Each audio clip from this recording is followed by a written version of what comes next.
first one? Yeah, first one. حديث من؟ حديث طيب بسم الله تفضل. أخبرنا أبو مصعب قال حدثنا مالك عن عمه أبي سهيل بن مالك عن أبيه كنت أرى أنه قال كنت أرى تنفسة لعقيل بن أبي طالب تطرح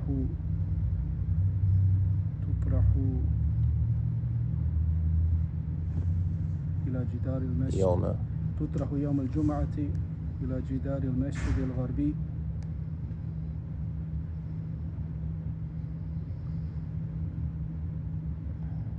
فإذا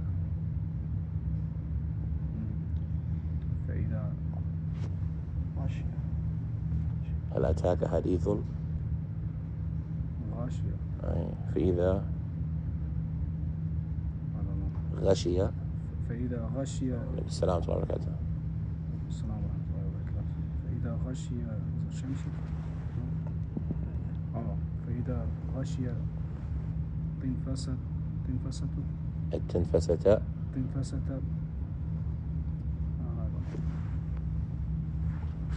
I don't have one. There you go. Somewhere down there. There you go. Yeah, I didn't prepare for that. Okay. Dhillu. But this helps you. Something like this will help. You know what that is. Dhil. See it on the carpet? ظل نعم شهادة. نعم. فإذا غشي التنفيسة ظل كل هذه إذا غشيت التنفيسة كلها ظل الجدار خرج عمر بن الخطاب في وإذا ثم يرجع بعد صلاة الجمعة فيقيل قائلة الضحى. نعم. طيب. لا بأس إن شاء الله لا بأس. هذا الباب بسم الله الحمد لله والصلاة والسلام على رسول الله وعلى آله وصحبه ومن والاه. The author rahimahullah ta'ala, he says باب ما جاء في وقت الجمعة. نعم ما جاء في باب or باب بدون إضافة أو باب بالإضافة or باب ما جاء في وقت الجمعة. They read it different ways, right? And so some of them read it with إضافة babu, and then it's a mudaf, the sentence after it is mudaf ilay. This chapter is about. Is that why this one is babun? Some of them read it babun. This is a chapter. What is it about? Ma ja'a fi waqt al-jum'ah. And then some of them just read it bab. Ma ja'a fi waqt al-jum'ah. Okay, I see. Right. So there's 3 different ways to read it, and it's part of the science of hadith, but it's not that big of a deal, right? And some of them say you read it this way and this way and this way and that way. Babu or babun ma ja'a fi waqti al-jum'ah. We said that the author rahimahullah ta'ala, he followed up with this bab after mentioning the times of the 5 obligatory salat. As-salat al-khams al-yawmiyah, those 5 daily obligatory salat. We now know the times about them, but there was a salat that was necessary to be known about afterwards, and that was salat al-jum'ah. And that is because on the day of Jumu'ah, then Salat al-Jumu'ah is one of the 5 obligatory salat. And the question is Jumu'ah a replacement for Dhuhr, or is Dhuhr a replacement for Jumu'ah? And that makes a difference. Is Jumu'ah on the day of Jumu'ah a replacement for Dhuhr? So the foundation is Dhuhr, but you can replace it with Jumu'ah. Or is Jumu'ah, or should I say is Dhuhr the replacement for Jumu'ah? So if you didn't pray Jumu'ah, you can pray Dhuhr. Why is this important? There are a lot of rules that stem from this disagreement, or that are connected to this disagreement. Before we talk about them, what do you think? Is Dhuhr the foundation on the day of Jumu'ah, or is Jumu'ah the foundation on the day of Jumu'ah? And which one is the replacement? Jumu'ah. You think Jumu'ah is the foundation? Okay, what you think? I would say Dhuhr. You say Dhuhr, right? And because of this disagreement, there is rules that sprout from this, right? So, for example, some of them say, إِذَا نُودِيَ لِلصَّلَاةِ مِنْ يَوْمِ الْجُمُعَةِ. Allah called it Yawm al-Jumu'ah. So the foundation of the salat on that day is what? Jumu'ah. While others say, no, the foundation is dhuhr, because these are the 5 salawat. And Jum'ah was the exception for this salat on this day. And that's why the people who don't pray Jum'ah, they pray dhuhr, like the women and the children. If they don't come to the masjid, they pray dhuhr. While others say, no, the foundation is Jum'ah, and Jum'ah, dhuhr is the exception. From the disagreement that stems from this is if you don't pray Jum'ah, or should I say, if you don't have to pray Jum'ah, if you don't have to pray Jum'ah, do you have to pray something else? You say dhuhr, but that's because you said dhuhr is the what? Foundation. What if you say Jum'ah is the foundation? If you don't pray dhuhr, if you don't have to pray Jum'ah, What are you going to pray? do you have to pray something else? So let's look at this question. First of all, when do you not have to pray Jum'ah? Travel. No, the obligation is still there. We're talking about when the obligation is no longer there. Oh. When you're sick. Jum'ah falling on the Eid. Okay. When Jum'ah falls on the Eid and you don't have to pray Jum'ah, do you have to pray Dhuhr? If you say Dhuhr is the foundation, then you say yes, because you had a replacement and the replacement was removed.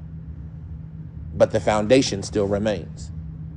Where those who say, no, you don't have to pray Dhuhr, they say the foundation was Jum'ah. So if the foundation is removed, then even more obviously, the replacement is removed. So if you don't have any obligation to pray Jum'ah, how could you have an obligation to pray Dhuhr? As opposed to traveling, you have an obligation to pray Jum'ah, but you're traveling, so the obligation reverts to Dhuhr. Unless you say that Dhuhr is the foundation, then you got to do what you had to do in the first place. You see what I'm saying? And so all of these things, understanding this issue becomes important to know what is the foundation. Is it Dhuhr or is it Jum'ah? From the issues that arise from that is the time of Jum'ah. When can you pray Jum'ah? If you say that it is a replacement for Dhuhr, then when can you pray it? Jum'ah is a replacement for Dhuhr. When can you pray it? Pray Jum'ah? Yeah. If it replaces Dhuhr, meaning the foundation is you're supposed to pray Dhuhr. But today is Jum'ah, you don't have to pray Jum'ah. We give you a replacement salat. When do you have to pray Dhuhr? Jum'ah. At the time of Dhuhr. At the time of Dhuhr, because it's the replacement for Dhuhr, for Jum'ah. For Jum'ah is the replacement for Dhuhr. What if you say Jum'ah is the foundation? When do you have to pray Jum'ah? Whenever it comes in. Well, when does it come in? What day is it? Oh, it's Jum'ah. It's the day of Jum'ah. So you can pray Jum'ah anytime during that day. Either nudiya lis-salati min yawm al-Jum'ah, from the day of Jum'ah. And when does the day of Jum'ah start? La. Well, you would think that's the night of Jum'ah. That's Layl. okay. So when does the day start? After Fajr. After Fajr. But you can't pray at Fajr time because it's Fajr time. And you can't pray after Fajr because it's the time that's been prohibited. So the first time that you can pray Jum'ah, according to this view, is that you can pray it when the sun reaches the Ishraq time, the same time you pray Eid. And how long can you pray Jum'ah until? Asr. If you have the opinion that Dhuhr is the foundation, you have until Asr. But if you have the opinion that Jum'ah is the foundation, how long can you pray till? Maghrib. Until Maghrib, right? And like this, you see the madhahib of the people, because of this issue, vary. And there are narrations that support each side, right? Some of them pray Jum'ah before Dhuhr. Some of them pray Jum'ah after Asr. But the majority of the people, you find them saying that the time that we know for sure is Dhuhr to Asr. So that's the ideal time to pray Jum'ah. And this is going to be present in the ahadith that the author, or the narrations, the athar, that the author is going to mention in this chapter. So this chapter is specifically about the time of Jum'ah. And there's a lot of disagreement in it but we're going to understand the author, Imam Malik's view in this issue, based on the narrations that he brings. طيب. He says, حدثنا عن عمه أبي سهيل ibn Malik and Abihi. Abu Suhail, his name was Nafi' ibn Malik ibn Abi Amir. That was Imam Malik's uncle. That was Imam Malik's uncle. Nafi' ibn Malik ibn Abi Amir. He died in the year around 132 to 136, somewhere in this time, during the Khilafah of Abil Abbas al-Saffah. Abil Abbas al-Saffah was the first Khalifa of Bani Abbas. So if you're trying to get a spot to remember when he died, remember it based off of that. That Saffah, the first Khalifa of Bani Abbas, they took over in the year 132. And Imam Malik's uncle, Abi Suhail, he died somewhere in his reign. And Saffah was only the Khalifa for about 3 to 4 years. Now, and he was, like we said, from the most, he was from the most abundant of narrators from the 4 brothers. There were 4 brothers, the sons of Malik, right?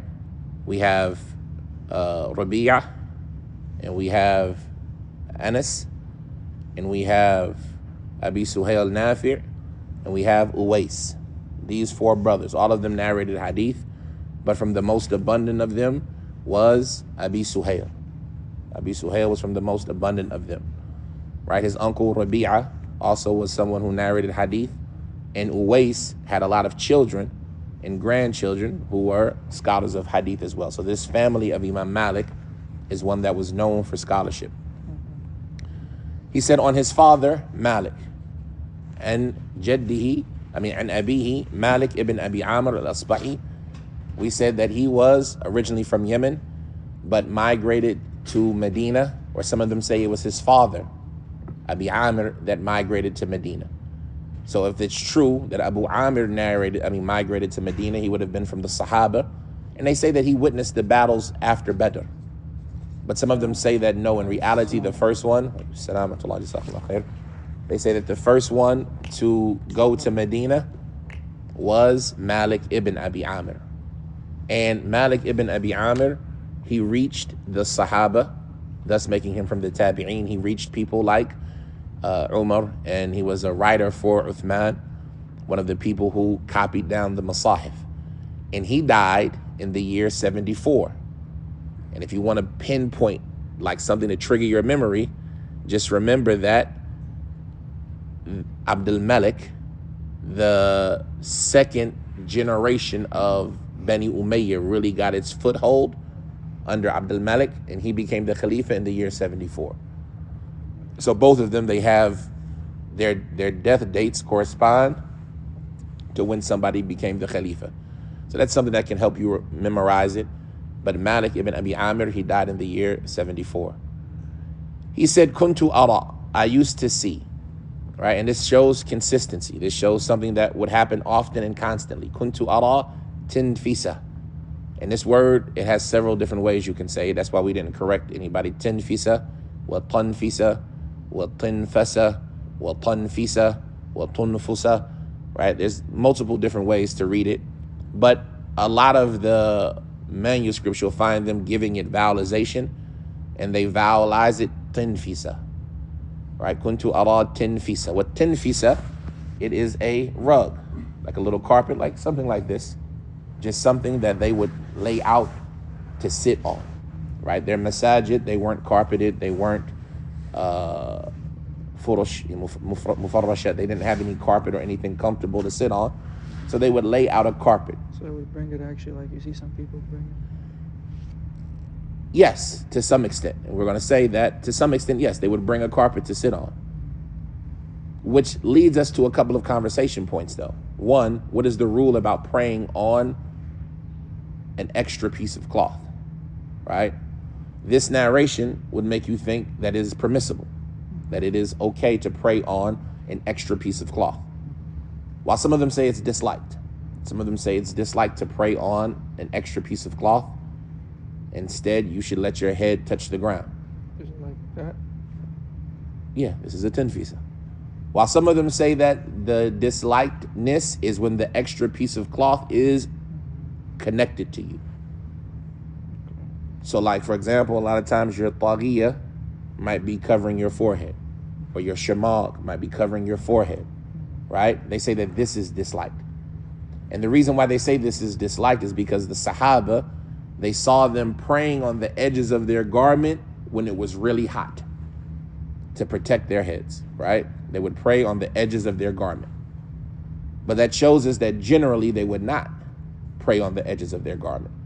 And so since they would avoid praying on the edges of their garment, they wouldn't use their clothing as a barrier, right? You got to remember how they used to dress. They would have an izar. So if they threw their izar further out or their rida further out, that was on their shoulders, and let it go out so they could make sujood on it. A lot of scholars say this is disliked. And there are narrations that we're not going into detail about right now. You can find a lot of the conversation in al-Istidkar and other explanations of the Muwatta. But that's one of the conversational points. Is it okay to have a prayer rug, right? And we see that this would give the assumption that it's okay to do so. And if so, then that would be in line with the thought of those who say that it is disliked when the garment is connected to you, not necessarily when it's separate. But we also have to understand that why did Aqil and other than him, like Abbas, why did they have these rugs that would be in the masjid?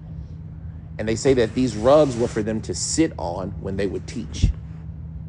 They would use these rugs to sit on when they would teach.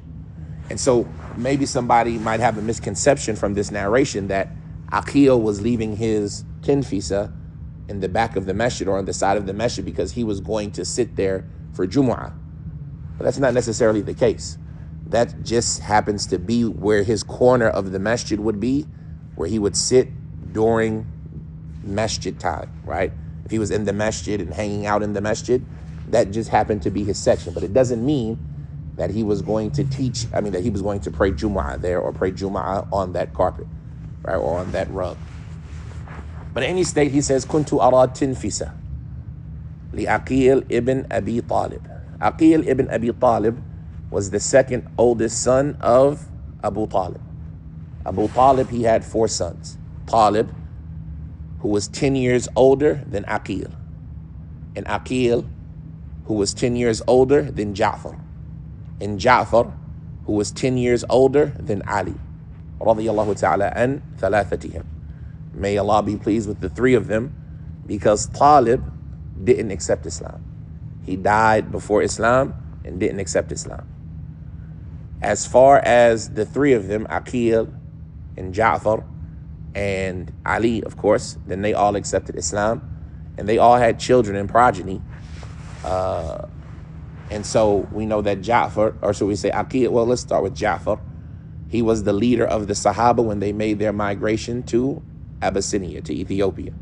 And he returned back to Medina year 7.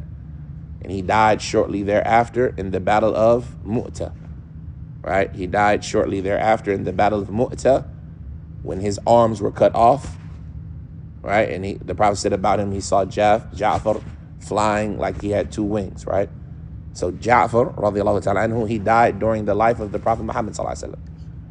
And who was Ja'far married to at that time? Does anybody remember?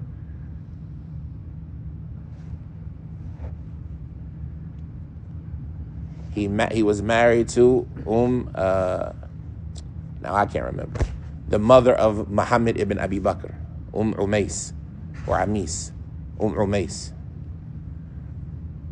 the mother of Muhammad ibn Abi Bakr, right? Because we remember in Qasim ibn Muhammad ibn Abi Bakr, Abu Bakr, after Ja'far died, he married his widow. And then after Abu Bakr died, after Abu Bakr died, Ali married his widow, right? And so she was married to 2 brothers and a Khalifa, right? 2 Khalifas, 2 brothers, right? So this was Ja'far. Then we have Ali, radiallahu ta'ala an, and we'll come across his seerah when we come across him being from the Khulafa al-Rashidun and from the famous Sahaba. But we know that he died in the year 40 after Hijrah. He died in the year 40 after Hijrah. And as far as Aqil, then he would have been 20 years older than Ali. He would have been 20 years older than Ali. So he would have been closer in age to the Prophet ﷺ. He would have been closer in age to the Prophet ﷺ. Because they say Ali was about 8 when he accepted Islam. So he would have been, the Prophet would have been 40, Ali would have been 8, Ja'far would have been 28, right? So that means Ja'far was born approximately about 12 years after the Prophet ﷺ. But we see that he lived a long life because Ja'far, he died in the Khilafah of Muawiyah. And Muawiyah became the Khalifa in 40. They say Ja'far died in the year 42.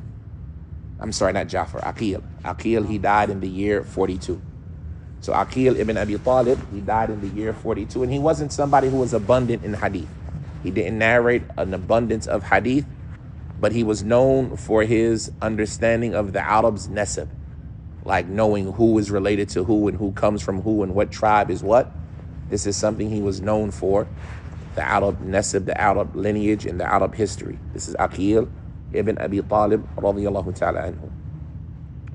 He said, كنت أرى تنفيسة لعقيل بن أبي طالب تطرح يوم الجمعة. I used to see this tinfisa being left out, being thrown out on the day of Jumu'ah. إلى جانب المسجد إلى جدار المسجد الغربي, to the western wall of the masjid. And so now we have to do a little bit of visualization to really understand the rule. Because this hadith, when we talk about the different sides, both sides claim it. Both sides use this as a proof that you got to pray Dhuhr, you got to pray Jumu'ah after Dhuhr comes in. While the people that say, no, you can pray Jumu'ah before Dhuhr comes in, they use this hadith as well. And so how do both sides use this hadith? So the first thing we have to visualize is that Medina is not directly north of Mecca. Right? Medina is not directly north of Mecca. So when they face a little southwest. So if this is their masjid and this is the Kaaba, they're facing a little southwest, right? So he said, I used to see a tinfisa of Aqil thrown against the masjid's western wall. Which one is the western wall? Is it inside or outside the masjid? By default, you want to say inside. But the narration doesn't specifically say. And that's where the other side will say, no, it was outside. And that will change the whole rule. But the default is that you would assume that the rug was inside. So if the rug was inside the masjid, now that we're in the masjid, this is the wall, this is the rug. When the sun is this way, before Dhuhr, the shadow is which direction? West. West. The shadow is this way. And the shadow was growing shorter and shorter and shorter and shorter and shorter until here. And now it's Dhuhr time. And now he wouldn't come out immediately. Umar would come out when the rug was covered. And this corresponds to what we read from Umar in the hadith of who? In the hadith of who? There's 3. Which one? Is it the first one? It's not the first one. It's not. Is it the same? It's the second one. They're all the same narration, but each of them had a slight difference to them. Hisham ibn Urwa. Not Hisham ibn Urwa. And عمه أبي سهيل. And أبيه أن عمر بن الخطاب كتب إلى أبي موسى الأشعري أن صلي الظهر إذا زاغت الشمس. لا, I'm sorry, you were right. It is the first one. It is the first. It's the first one on Nafi'. النافع مولى عبد الله بن عمر أن عمر بن الخطاب كتب إلى عماله أن أهم أمركم عندي الصلاة من حفظها أو حافظ عليها حفظ دينه ومن ضيعها فهو لما سواها أضيع ثم كتب أن صلي الظهر إذا كان الفيء ذراع. Right?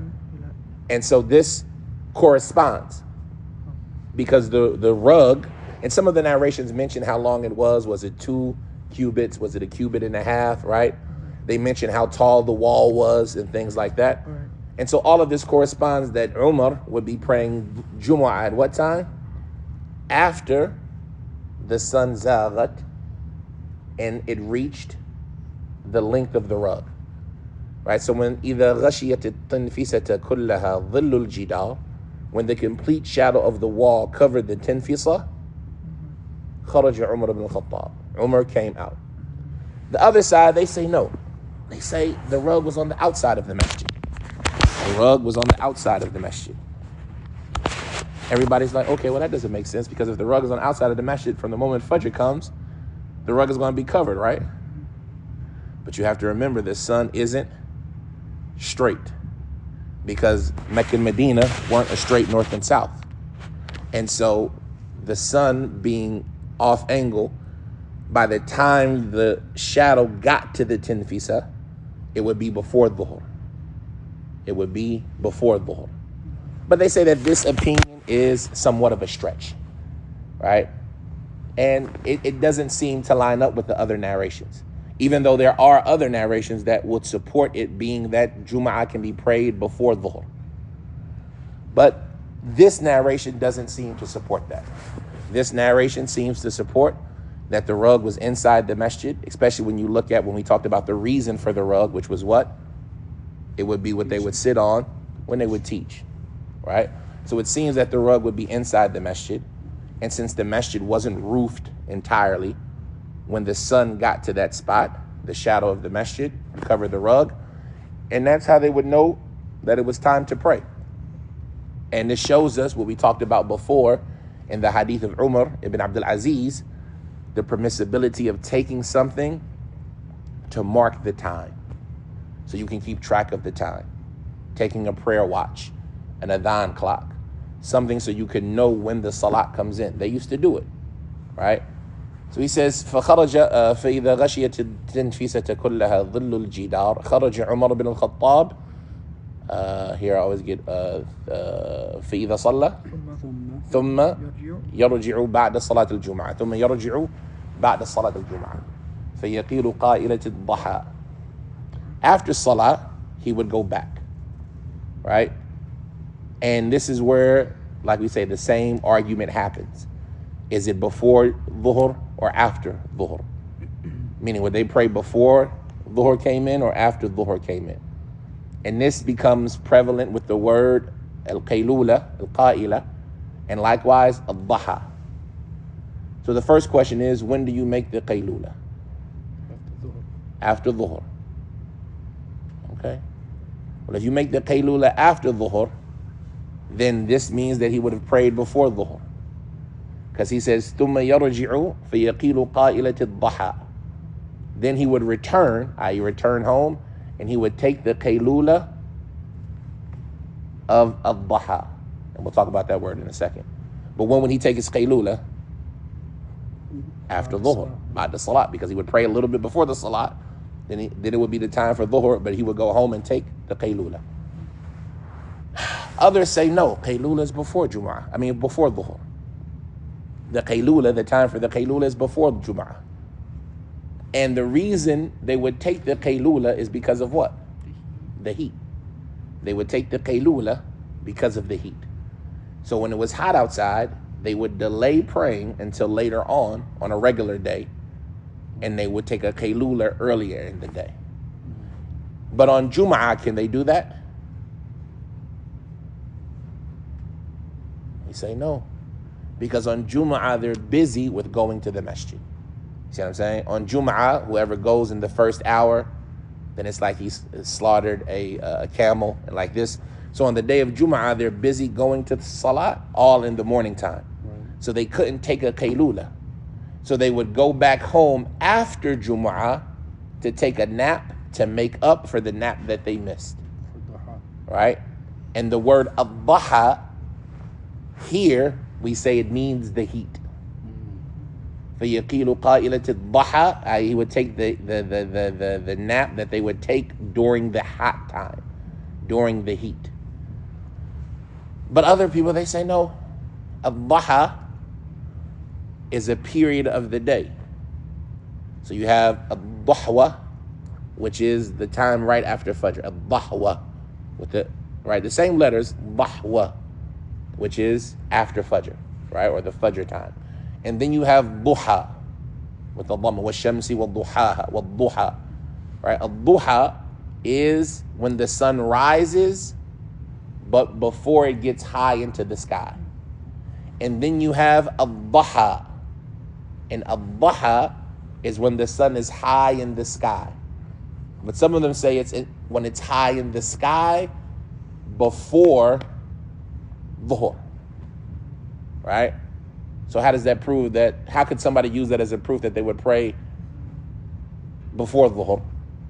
That's their view right there. Yeah, that helps them. They say because he would pray during that time. And then he would have to go back home to make up for the qaylula that they would take during that time. Because they would take the qaylula before dhuhr, and so he must be praying before dhuhr if he's making up for the nap that they would have took before dhuhr. And so we see that all of these narrations can go either way. Not all of them, but the narrations can go either way. Sometimes it might be a stretch on one side. Somebody's opinion might be reaching, while somebody's opinion might be more obvious that, okay, they prayed after dhuhr, which this narration is, right? It seems to be more obvious that they prayed after dhuhr according to this narration. But by itself, it could go either way. And that's why it's important when reading a hadith that you put it with the other narrations, because the other narrations will be what influences your view on the hadith, and that you never read a hadith based on what your opinion of the issue is. So if I ask you, what is the correct time to pray dhuhr? If you already have a position, you're probably going to be inclined to understand the hadith according to your position. But if you don't have a position and you're looking for the evidence, then you'll look at it in a more unbiased, more fair approach to say, well, which one is stronger? And so in this one, we see that this one is stronger, perhaps, that they would pray after dhuhr. And it lines up with the position of Umar, who was the Khalifa being mentioned in this hadith, and how Umar would wait until, remember we said that hadith of Nafi', that waiting until the sun reached the dhira was in the masjid where they congregated to give the people a chance to get there, right? And so that lines up with the methodology of Umar. And so obviously this issue has a lot more research that is needed in it, and a lot more narrations that need to be combined with it. But Imam Malik is simply presenting this one to support the position that the time of Jumu'ah begins with the time of Dhuhr, right? And this is what it seems that Malik is doing, and that's the Maliki madhab, that the time of Jumu'ah begins with the time of Dhuhr, right? And so you can't pray Dhuhr, according to the madhab, earlier than the time of Dhuhr, right? Even though the next hadith, we're just asking about وَذَلِكَ لِلتَّهْجِيرِ. Well, what does that mean? ذَلِكَ لِلتَّهْجِيرِ. That's because he prayed early. Does early mean early before the time, or does early just mean early in the time? So we'll get to that when we get to it. But these are just a simple explanation of this hadith. قال أبو مصعب حدثنا مالك عن عمه أبي سهيل ابن مالك عن أبيه أنه قال كنت أرى تنفسة لعقيل بن أبي طالب تطرح إلى يوم الجمعة إلى جدار المسجد الغربي فإذا غشيت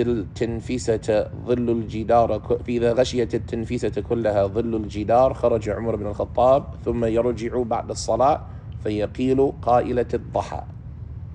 And hopefully like this, صلاة الجمعة. What I say?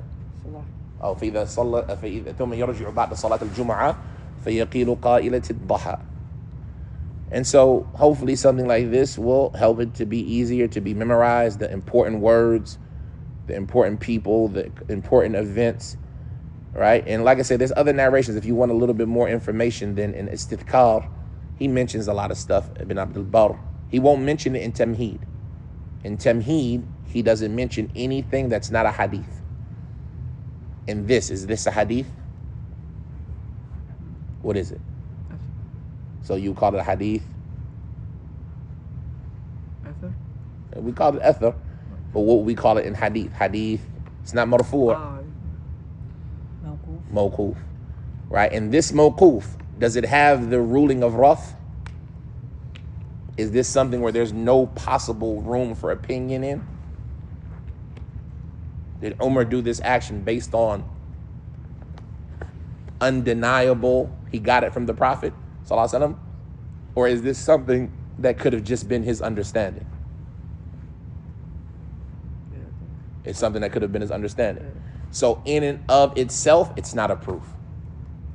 See what I'm saying? Because this is a statement of a sahabi. And the question is the statement of a sahabi a proof or not? And as we mentioned, that the people, they say that there's ikhtilaf, is the statement of a sahabi a proof. But the stronger opinion, and Allah knows best, is that a statement of a sahabi by itself is not a proof. Like, somebody might say that this reaches the level of consensus.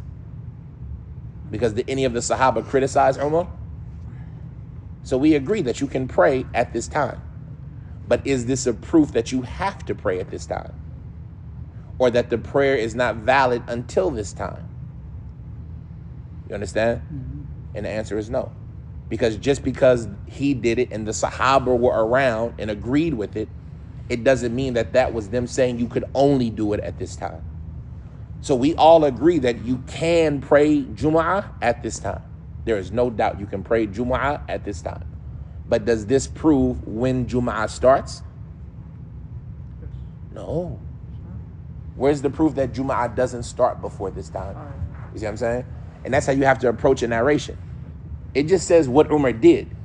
It doesn't say that you can't do it before. You see what I'm saying? Yeah. And so this narration, it's not a hadith. So there's no proof of it in that regard. There's no clear-cut statement that you can't do it before. So there's no proof of it in that regard. There is, however, a proof that it is valid at this time. And that the Sahaba during the time of Umar, they prayed it at this time. So if nothing else, to be Salafi means what? If I don't know anything else, what am I going to do? I'm going to be like Umar. Until I learn something else, I'm going to be like Umar. But if I find a hadith that says you can pray earlier, then I'll know that you can pray earlier. If I find a hadith that says you have to pray during the time of Jum'ah, of Dhuhr, then I'll know that you have to pray during the time of Jum'ah. But up until now, I don't know that. All I know is that this is what they did. And that is an important lesson. What is the lesson? Sometimes you're not going to find a clear-cut proof about yes or no, is it okay? But should that matter to you? The answer is no, that shouldn't matter to you. Because what should matter to you is, I might not know yes or no, can I pray early or not? But what do I know? What do I know? Pray, when to pray. I can pray at this time. And being Salafi means if I don't know, I just do what the Salaf did. I don't need to figure out all of the details. Right? I just stick to what I know. And that is that principle that we talk about often. Al-iqtisadu fi sunnah khayrun min al-ijtihadi fil bid'ah. Sticking to the little bit that you know from the sunnah is better than trying to figure out a lot of innovation. If I don't know something, but I know that this is what the Salaf did, that's good enough. Right? And this is how you see that the Imam Malik, rahimahullah, approached this issue. He approached this issue with just a simple, this is what Umar did, this is what the people of Medina did, this is what we're going to do. And for Malik, that was a proof. Because Malik held the view that the action of the people of Medina was a sunnah. And so this is the gist of this hadith, right? That Malik said, كنت أرى تنفسة لعقيل بن أبي طالب تطرح يوم الجمعة إلى جدار المسجد الغربي فإذا غشيت التنفسة كلها ظل الجدار خرج عمر بن الخطاب فإذا صلى الجمعة ثم يرجع بعد صلاة الجمعة فيقيل قائلة الضحى. طيب, any questions about any of that? Tinfisan. What's the difference between Tinfisan and Zarabi? لا, Zarabi, pillows. وزرابي pillows? مبثوثة. No. Mabthuth, like throw pillows nowadays we call them. So you have in that ayah two different types of pillows, right? أفلم ينظر Is it the before that one though? the one before that is pillows as well, but I'm trying to It's both pillows? they're both different types of pillows. Okay. What's the ayah? Before that. Before that one. You got to go all the way to the beginning of the surah. I just need the one where فَلَمْ يَنْظُرُونَ إِلَى الْإِبِلِ خَيْرٍ. Now that's before that. لا يسمعون فيها لغوا ولا كذابا. لا that's نبأ. زرابي مبثوثة. What surah is it? غاشية. Namari. وَنَمَارِقُ مَصْفُوفَةً. Namariq is a type of pillow, and they're the pillows that are arranged in a line, right? And they're thicker, plusher silk, right? Namariq, they're thicker pillows, the kind that you recline on, right? So namariq masfufa, all in a line. So they're like the pillows that you might lay on, something like those, but better, right? Jannah's better silk, better quality. Masfufa, all lined up and arranged. وَزَرَابِيُّ مَبْثُوثَةً. And then throw pillows, like the smaller ones that you might rest your arm on or something like that. They just translated it as carpets. That's why I was wondering. Like, Yeah, no, when a namariq is pillows, and zarabi, mabthutha are pillows as well. And then, and somebody might have said mafrush, because carpet in Arabic, it just means something that is spread out, right? So you got to think, when you think of a pillow, you're thinking of what you have on your bed. Were there pillows like that? Their pillows might have just been folded mats. You see what I'm saying? And if you unfold the mat, what is it? What's this? If I fold this up, what is it? It's a pillow. You see what I'm saying? Right. So maybe somebody from the Salaf might have said it is a carpet, but Allah knows best. If they mentioned the word carpet like that, they mentioned the word furush, that which is spread out, right? And that's what is meant by mabthutha. And then the translators just translated as carpet because that's the word for carpet nowadays. But tinfisa is a rug, right? And it's They had the same kind of rugs like we do. they had carpet, they had rugs, the same kind. I don't know what you mean by the same kind. Like that. They had material that they would embroider, that they would stitch and make embroidery from. I mean, I've never seen their rugs, but that would be a good thing to look up. But I know they say the tinfisa, it's the kind that had the strings out on the edges. You know what I'm talking about? Like when you cut your jeans and they have the little strings hanging out. That's how the tinfisa would have the strings on the edges, right? Wallahu ta'ala. Anything else? Can I try it again? Yeah. أخبرنا أبو موسى قال حدثنا مالك عن هشام عن نعم. عمه أبي سهيل بن مالك عن أبيه أنه قال كنت أرى تنفسة لعقيل بن أبي طالب يوم الجمعة. نعم. سبحان الله. تطرح يوم الجمعة إلى جدار المسجد الغربي فإذا غشي تنفسة كلها ظل الجدار خرج عمر بن الخطاب يوم الجمعة ثم يرجع بعد يوم الجمعة بعد صلاة الجمعة فيقيل قائلة الضحى. ممتاز. محمد. قال أبو موسى قال حدثنا مالك عن عمه أبي سهيل بن مالك عن أبيه. عن عمه أبي سهيل بن مالك. Okay. عن أبيه أنه قال كنت أرى تنفسة لعقيل بن أبي طالب تطرح يوم الجمعة إلى جدار المسجد الغربي خرج عمر بن الخطاب رضي الله تعالى عنه فإذا غشي التنفسة فإذا غشي التنفسة كلها ظل الجدار خرج عمر بن الخطاب رضي الله تعالى عنه بعد صلاة ثم يرجع بعد صلاة الجمعة فيقول قائلة الضحى. ممتاز.